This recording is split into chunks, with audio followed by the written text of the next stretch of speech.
লোহাগড়া মানবিক ফাউন্ডেশনের আজকের যে চিকিৎসা ক্যাম্প, এই ক্যাম্পে আপনাদের লক্ষ্য উদ্দেশ্য কি একটু বলুন।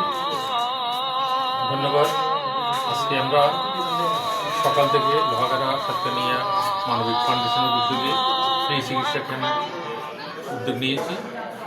বন্যা পরবর্তী এলাকায় যেহেতু মহামারী খুব ব্যাপক আকারে ধারণ করেছে, আমি চিন্তা করলাম অসহায় মানুষের পাশে এই সময় দাঁড়াতে পারলে হয়তো নিজেকে কিছু করতে পেরেছি বলে হয়তো আমি সান্ত্বনা পাবো। সেই আশা নিয়ে আজকে আমি এই ক্যাম্পের উদ্যোগ নিয়েছি আমার সার্বিক তত্ত্বাবধানে।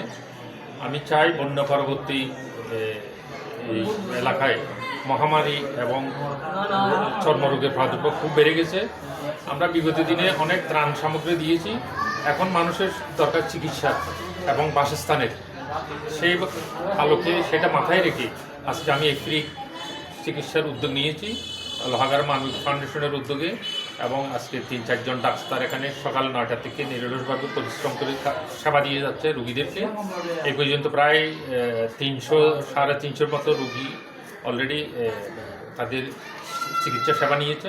ইনশাল্লাহ এই কার্যক্রম আমি প্রতিটি ওয়ার্ডে কার্যক্রম চালু রাখবো আগামী দিনে। আমি সকলের সহযোগিতা কামনা করতেছি এবং এলাকার মানুষের জন্য কিছু করতে পেরে আমি নিজেকে ধন্য মনে করতেছি। ধন্যবাদ।